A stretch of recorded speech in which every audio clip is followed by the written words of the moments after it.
Salve galera, eu sou Gessé e hoje eu tô aqui para trazer para vocês um vídeo diferente. Um vídeo que é muito interessante e muito polêmico para alguns de vocês, que é sobre o Kank, a fraqueza do Kank. Então vamos lá. Kank, um general do estado de Qin, dito possuir o mesmo calibre dos 6 grandes generais de Qin, é um homem que, durante a batalha de Kokuyo, lá pelo capítulo 450 por aí, contra o Keisha, durante um determinado momento em que Kank acua Keisha, ele é dito por Keisha no capítulo 468 que este mesmo Kank possui uma fraqueza.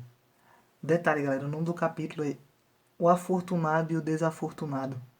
Se vocês lerem, vocês vão entender o contexto. E Keisha fala justamente isso, que ser acuado pelo Kank permitiu a ele testemunhar o quão aterrorizante é o Kank como oponente, mas também permitiu ver-lhe a sua fraqueza.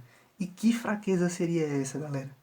Mais na frente, com o término do arco, no capítulo 485, quando Hibuku, Shunsuiju e Banerjee aparecem, esses dois são apresentados, Hibuku comenta também isso, que ele angariou, uma das recompensas que ele angariou, fora o talento do Kisui, foi a fraqueza do Kank.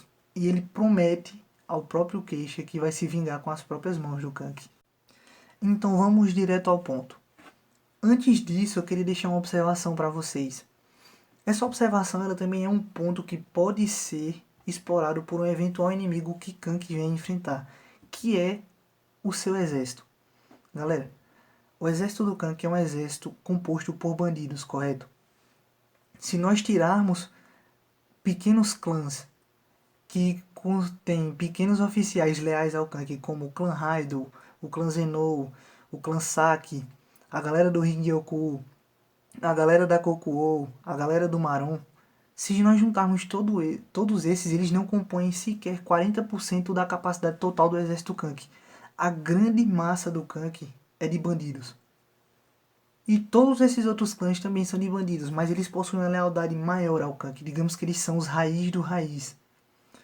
Aonde é que eu quero chegar? Eles são homens que confiam veementemente na capacidade e no talento do seu comandante, mas eles são homens que, quando postos sob pressão, eles sucumbem rapidamente e cedem vantagem ao inimigo. Um exemplo que eu quero dar a vocês, nesse último arco em Gyou, tínhamos 3 frontes: Yotao em Ryoyo, Ouzen em Naishukai e Kank fazendo cerco a Gyou, certo? Se nós avaliarmos ali, ao meu ver, galera, o campo mais difícil, o campo mais tryhard, ficou com a Yotao e com a galera dela. Você tinha 90 mil homens de Zal, fora os bárbaros Quan-Hong e seus comandantes. Era o fronte mais difícil, ao meu ver. Depois, claro, Naishukai. E em terceiro, por mais que se nós fôssemos ver, a região em que o Kank estivesse fosse a mais central, a mais rodeada por forças de Zal e a mais vital, não tinha muita resistência ali. Tudo que eles tinham que lidar era com as cidades de médio porte e as pequenas forças que tentavam libertar Gyou daquele cerco. Forças ínfimas que não representavam tanto perigo. E os soldados do Kank a todo momento o pressionavam. A todo momento os soldados o pressionavam, mesmo sem enfrentar grandes oficiais, grandes comandantes como Hibuku, como Hozo. Eles não estavam com essa barra toda, eles estavam pressionando o Kank o tempo todo. Se você colocar esses homens, pega o exército do Kank e coloca em Ryoyo, para vocês verem se eles iam aguentar a barra. Não iam, galera. Eles não iam aguentar a barra. Se fazendo um cerco, com a vantagem totalmente deles ali, tendo que lidar com 3 mil, 2 mil, 4 mil, eles estavam pedindo pinico. Imagine enfrentando mais de 100 mil nos campos. Imagine enfrentando 120 mil, Hibuku e companhia. Eles iam pedir muito. Então, assim, eles são homens que, quando postos sob pressão, eles cedem rápido. Eu não vejo eles, galera, eu me arrisco a dizer que dos exércitos de Qin atualmente, tirando os 3 jovens comandantes, o exército do Kank é o mais fraco. Porque eles não possuem a mesma lealdade que o exército da Tawa tem e o mesmo poder. Eles não possuem a mesma confiança que os soldados do Ozen têm nele, devoção. Ou tampouco a própria força a própria força e o próprio senso de dever que o exército, os restos do exército Oak, né? O atual exército Tou tem. Pô, velho, a galera do exército Tou, eles com 5 mil enfrentaram 50 mil da primeira leva de Shu. Lá no começo da coalizão. Eu não vejo, galera, eu não vejo os soldados do Kank fazendo isso. De maneira alguma. Eu não vejo eles possuindo a mesma lealdade que os homens do Ozen têm para com ele. O mesmo ímpeto e também lealdade que os homens da Tawa, né, as tribos das montanhas, têm com relação a ela. E a confiança e poder que os homens do Tou, o resto do exército Oak, demonstram mesmo, né? Poxa, velho, eles com 5 mil homens atrasaram 50 mil da primeira leva de Shu na coalizão, velho. Eu não consigo imaginar o exército do Kank fazendo isso de maneira alguma. Eu não vejo os homens do Kank fazendo isso, galera. Eu não vejo. Deixando o bônus de lado, vamos agora à real fraqueza do Kank. De primeira palavra eu já digo a vocês, pra mim a fraqueza do Kank é o estilo do Kank. Vou dar uma introdução pra vocês entenderem. Tentem acompanhar, galera. Kank, por ser um ex-bandido, ele se utiliza de um método não convencional, de táticas não convencionais. É uma abordagem diferente, um estilo único próprio dele. Seus métodos são totalmente um estilo único do Kank. Ele é um oponente que ele sempre procura batalhar através do psicológico. Ele é um oponente que se vale do uso de ataques psicológicos direcionados aos seus inimigos, evitando abordagens e confrontos diretos. Esses ataques eles geralmente são direcionados aos oficiais ou aos soldados inimigos e são tão cruéis por suas vezes que ao invés de infligirem raiva e rancor nos homens, instigarem os soldados inimigos, eles geram pânico, medo na pele deles, causando uma queda na moral desses seres. Exemplos que eu posso dar para vocês: Kai Shibo na Batalha de Sanyo, que estava comandando o flanco esquerdo de Wei, e outros, Kank e Keisha na Batalha de Kokuyo. Eu vou explicar para vocês todos esses pontos. O objetivo desse estilo de luta é quebrar o espírito dos seus adversários. E quando isso é feito, as chances do oponente do Kank ser completamente dominado são enormes, galera. São enormes. É uma coisa que só piora. Então é aí que a falha se encontra, galera. Porque esse estilo do Kank ele pode ser visto como uma faca de dois gumes.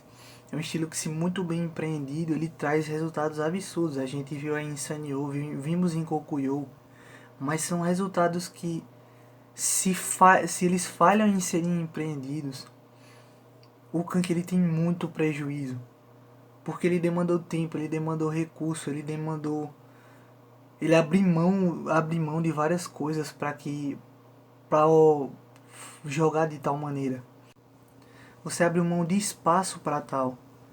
E isso durante a guerra cara, isso é muito 880. A partir do momento em que isso falha, fudeu, galera. Você demandou espaço para isso. Tem muita chance de você se lascar. O segredo para tal se encontra nos oficiais inimigos e na capacidade deles de fazer o julgamento correto no momento apropriado. Onde é que eu quero chegar com isso? Vamos primeiro a uma situação onde deu certo. Batalha de Sanyo, Kank comandava o flanco direito de Kim contra Kai Shibo, que comandava o flanco esquerdo de Wei. A situação ali era, ambos estavam com 40 mil homens. E por que Kai Shibo foi dominado?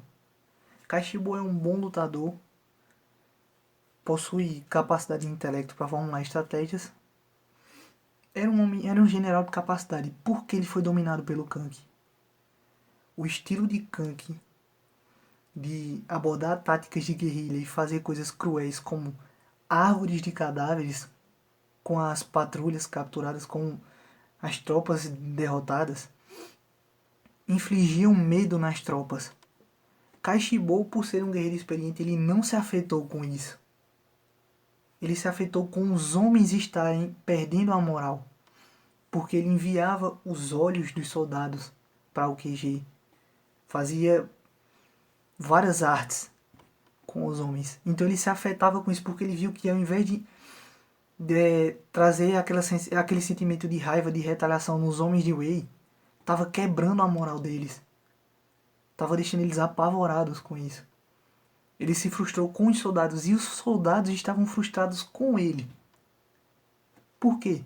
Ao ver que seu comandante estava tentando reagir às jogadas do Kanki, mas estava sendo ineficaz, ele não estava conseguindo resultados, isso estava apavorando mais ainda os homens. Imagina, Kanki emboscava os homens do Kaishibo quando o Kaishibo tentava formular uma armadilha ou um plano maior, um grupo maior de soldados para ir lá, eles simplesmente sumiam e depois eram emboscados de novo. Os soldados estavam frustrados com o seu comandante e, portanto, se frustraram, e o seu comandante frustrado com os soldados. Kaishibo não se deixou abalar, o Genpou teve que ir como estrategista para desvendar onde estava o QG do Kanki e o Kanki sofrer aquele golpe atordoante. Mas foi após o Kanki sofrer isso e sumir que o Kanki mais uma vez no final do dia retorna e toma a cabeça do comandante supremo Hakukusai. Vejam o nível do terror que o cara inflige. E até o método como ele matou o Hakusai foi bem legal de se ver. Que foi, ele até diz, isso não é uma tática, mas foi uma jogada muito boa. Agora vamos para outro cenário em que isso também deu certo, essa jogada. Estamos em Kokuyo, comandante Keisha morreu. O que o Kanki fez? Kanki capturou soldados de Higan e ao saber da ligação que o Kisui tinha com sua cidade natal, Higan, o amor que ele tinha pelaquela cidade, voltou os seus olhos totalmente para o Kisui, pois era outro homem que detinha a chave para a batalha de Kokuyo. E o que foi que ele fez? Capturou moradores dos vilarejos ao redor, saqueou aquelas vilas e fez um fucking arco de cadáver, velho. Aquilo ali chocou a mente do Kisui, do Batei, até mesmo do Batei, de todos os homens que estavam ali. Tamanha brutalidade, o que o cara fez ali foi inumano, velho. E após isso, ele deixa até uma mensagem. Ao honorável e estimável general Kisui, seus esforços se provaram valorosos, blá blá blá blá. Eu espero que você tenha gostado do arco, pois eu farei uma arte melhor ainda, recaindo dessa vez sobre a sua cidade Higan. Detalhe, Kanki tinha retirado as suas forças da montanha, da batalha pela montanha central, assim que soube da paixão do Kisui pela pátria dele. O que foi que aconteceu? Kisui se abalou, entrou em choque e foi falar com o Kimou, que era o outro homem que agora estava representando basicamente a outra metade do exército Zao ali, a metade do exército, o exército Keisha agora. E Kimou falou para ele, velho, a montanha central é nossa, mais alguns dias as fortificações e as defesas estarão prontas e o exército Keisha vai conseguir manter isso aqui só.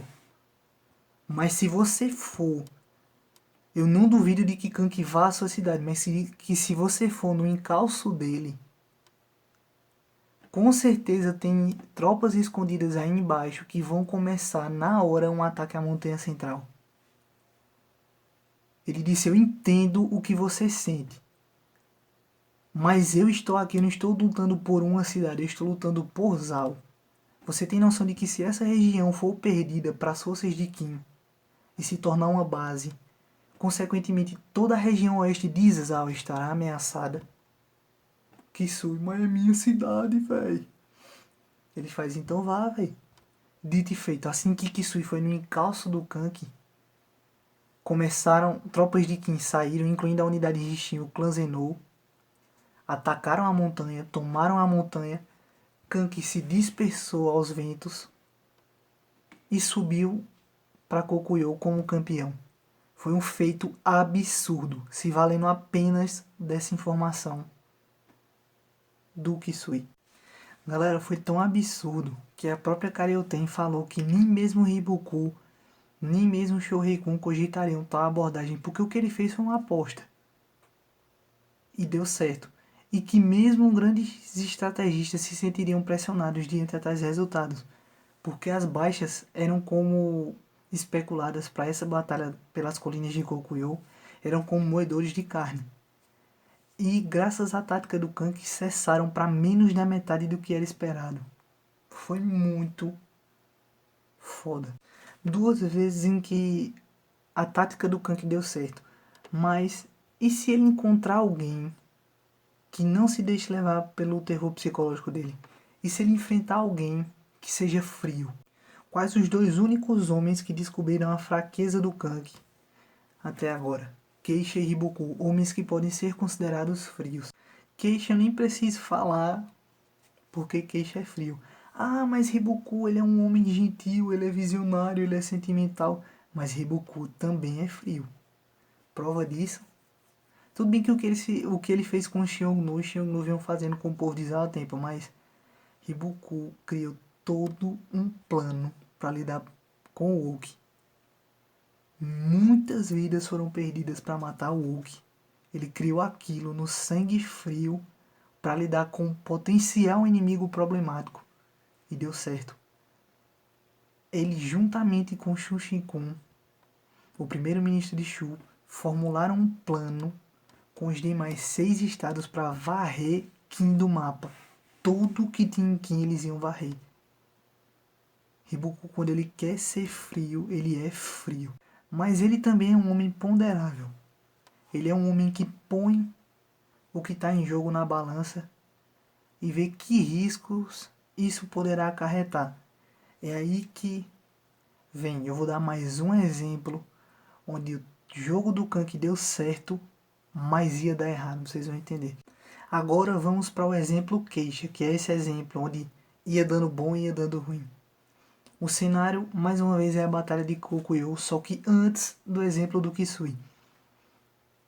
Nesse momento, Kank e Keisha eram os comandantes supremos. No flanco esquerdo, tínhamos Raido e Zenou contra Gakuei na montanha central, na colina central. Maron versus Kinmou. E flanco direito, Kisui, Kokuou, Batei e Ryutou contra Shin Kyokai e a unidade de Shin. Graças a bravos esforços da unidade de Shin, em San também, com a parte do rio, a tática da Ten, eles conseguiram passar por Batei e Ryutou e se posicionar num local, no lado direito da colina central, dando uma vantagem absurda, a chance perfeita para as forças de Qin, pois ali Kisui estava em desvantagem. É nesse cenário que começa mais uma vez o joguinho do Kank. Daí nós temos esse cenário. É explicado que, independente da maneira da qual Kisui racionasse suas forças, a vantagem era de Qin. Era o momento perfeito para fazer alguma coisa. E o que Kank fez? Kank fez um dos momentos mais Tsundelfuo de toda a obra. Não fez nada. Isso é engraçado pra caralho, né, Gico? Imagine que você é o Queixa. Imagine que você é o caçador silencioso. Imagine que você é o Homem-Aranha. E seu oponente tem a oportunidade perfeita para fazer uma jogada. Você espera por isso. Você tem um plano para lidar com isso. Você está tentando prever o que ele vai fazer. Você pressente que ele vai fazer algo. E você erra totalmente na sua previsão.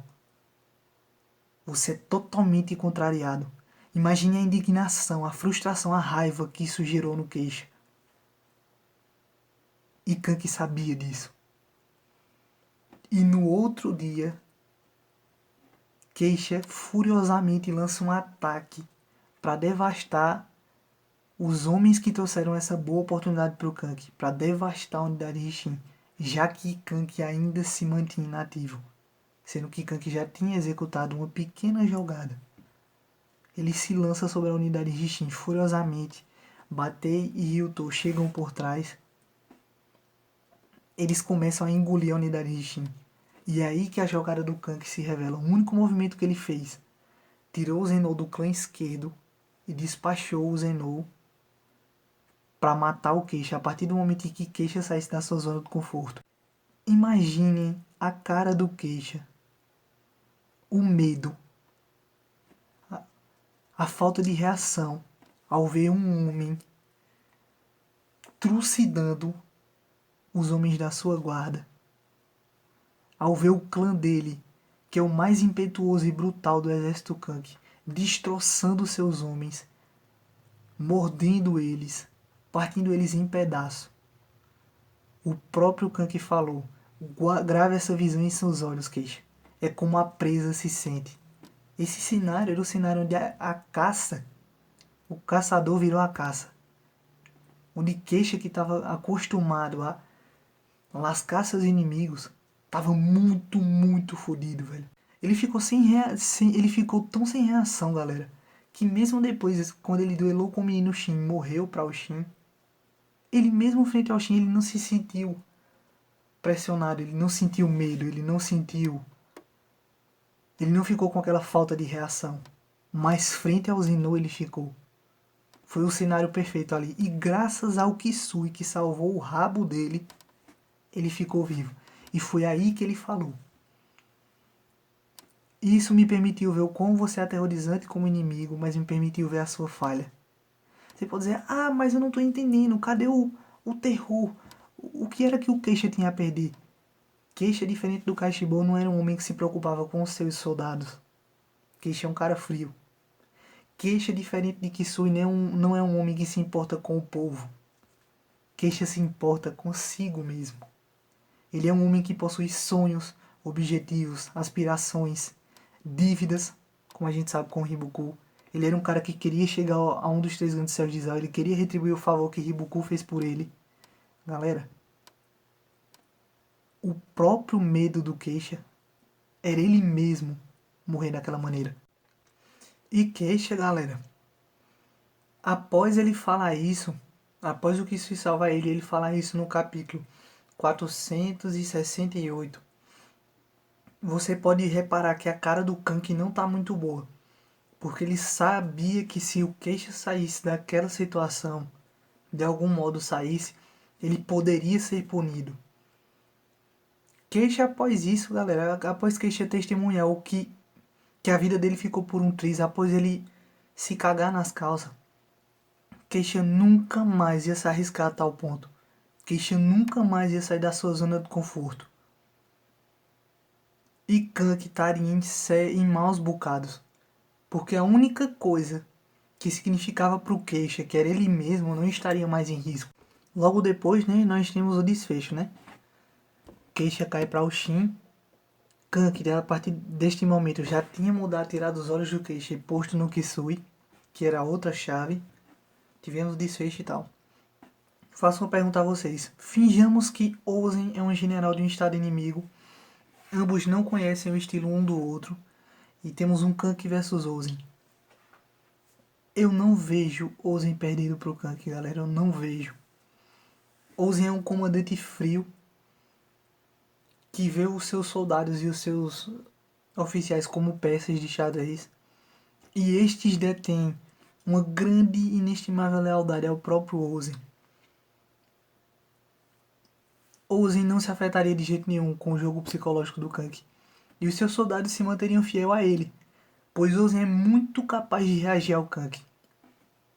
O segredo é esse: um oponente que não se deixe infligir, não se deixe levar pela guerra psicológica do Kank, pois mesmo sendo uma fraqueza que dependa de quem o Kank enfrente, dos oficiais inimigos, do potencial deles, é uma fraqueza do estilo do próprio Kank, devido a essa dualidade que ele possui. Galera, Hibuku é o cara que vai fazer isso. Porque, como eu disse, por mais que ele também seja frio, ele também é um cara patriota.